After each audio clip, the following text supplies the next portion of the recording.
ओम. बघा आता हे लागलंय. सगळ्यांचे डोळे बंद करा. जाणवतंय का आता? बघा बघा, हे माझ्या हातावरती एक मी लिंबू ठेवणार आहे. मी अंगारा लावलाय त्याला. आणि जो विद्यार्थी या ठिकाणी बोलणार हे बघा त्याच्याकडे लिंबू येणार आहे आपोआप. आलं का लिंबू? नाही आलं? पण कुणा कुणाला जाणवलं माझ्या जवळ आले? कुणा कुणाला जाणवलं? बघा रे, हात वरती करा. पाठीमाग बघा, पाठीमाग या. एवढ्या मुलांना जाणवलं लिंबू आपापल्या जवळ आले. आता देवी अंगात येणार. कुणा कुणाच्या देवी अंगात येते? हा बघा, हात वरती करा. हा, कशी येते देवी अंगात?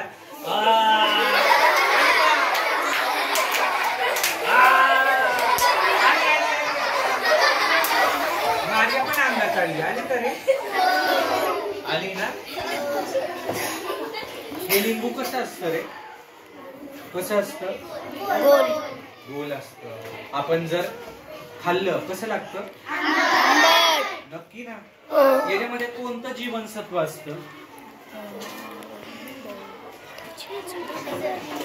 ड जीवनसत्व. ड जीवनसत्व. मग सूर्याकडून कोणतं जीवनसत्व आपल्याला मिळतं? नाही माहिती. बरोबर. याच्यामध्ये सी जीवनसत्व असतं बाळांनो. आणि हे लिंबू आपण कच्चं खायला पाहिजे. आपण कशाबरोबर पण खायला पाहिजे. लोणचं करून खाल्लं पाहिजे. आपण कशाला वापरतो?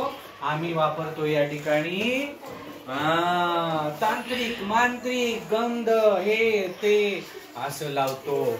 आपण पाहतो रोडच्या चौकामध्ये कापलेलं असतं, कुंकू भरलेलं असतं. आपण म्हणतो अरे बापरे उतारा टाकलाय, नको कधी. बरोबर की नाही? पण बाळांनो लक्षात ठेवा, आता आपण 21वे शतक कंप्लीट करून आता आपण पुढे 4 वर्ष आलेलो आहोत. आपण ह्या अगरबत्त्या, धुपारे, दिवे सगळं लावतो. काय असतं माहितीये तुम्हाला गंमत? आपण प्रत्येक गोष्टीला आपलं मन माहितीये ना आपलं कुठं असतं? असतं का? मन प्रत्येकाला आहे. कधी आपल्याला वाईट वाटतं, कधी आपण हसतो, कधी विचार करतो का? पण हे कुणाला ना कुणाला आपण घाबरलं पाहिजे. बरोबर? मग काय करतात हे असं तांत्रिक मांत्रिक काय करतात? आपल्याला भीती दाखवतात. असं काही नसतं. आपल्या अंगामध्ये येतं, कुणाच्या तरी अंगात येतं, असं काही नसतं. आलं लक्षात? हे अंधारे धुपारे हा हे काही नसतं. मग आपण म्हणतो हे चमत्कार कसे करतात? चमत्कार कसे होतात? हे मनाचे खेळ असतात. मी खरंच जादूगारी करेन, लिंबू असं धरलं, त्याच्यावर गंध टाकला आणि तुम्हाला म्हटलं की जो या ठिकाणी करेल त्याच्याकडे लिंबू येणार. आणि तुम्हाला असं जाणवलं अरे बापरे माझ्याकडे आलं की काय? आपण रोज स्मरण शक्तीची काय घेतो? खेळ घेतो. कसा घेतो आपण? बरोबर. मग ती जादू असते का? नाही. आपण काय करतो? ती मनशांती करत असतो. आपण एकाग्र मन करण्याचा प्रयत्न करत असतो आणि त्याच्या गोष्टीतून आपण ह्या गोष्टी करत असतो. मग अंधश्रद्धा निर्मूलन आपल्याला का करायचंय? आपल्या समाजामध्ये आजूबाजूला आपण पाहतो की समाजामध्ये त्यांच्या भीतीचा फायदा घेणारे, त्यांच्या त्या ठिकाणी अडचणीचा फायदा घेणारे असे असंख्य लोक आहेत. भोंदू बाबा असतात.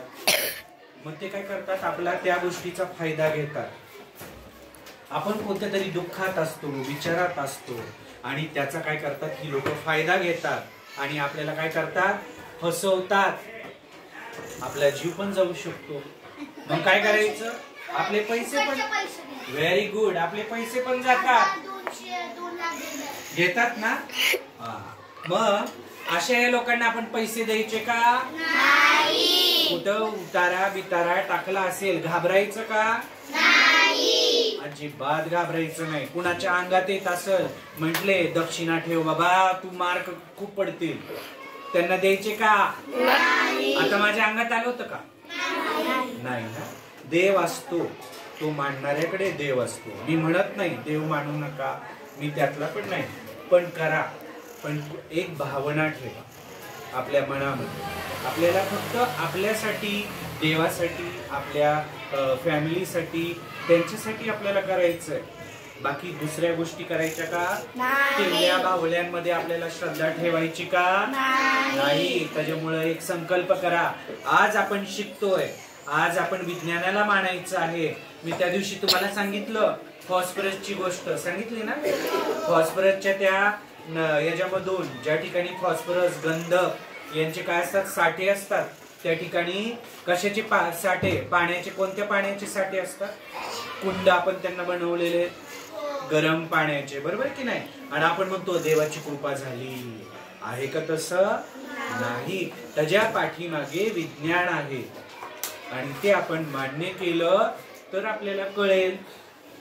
उदाहरणार्थ तुम्हाला त्या दिवशी दाखवलं की काय दाखवलं तुम्हाला? लिंबाच्या याच्यावर आपण काय केलं? अक्षर लिहिली आणि ते कशावर धरलं? मेणबत्तीवर. अक्षर दिसली का रे आपल्याला? अरे अक्षर लाल याच्यामध्ये दिसली का? दिसली. अगोदर दिसली का? नाही. मग ती जादू होती का रे माझी? नाही. त्याच्या पाठीमागे सायन्स आहे आणि त्या दिवशी तुम्हाला सांगितलं. म्हणून आपण आता याच्यावर विश्वास ठेवायचा का? सगळ्यांना अंधश्रद्धा निर्मूलन दिनाच्या खूप खूप शुभेच्छा.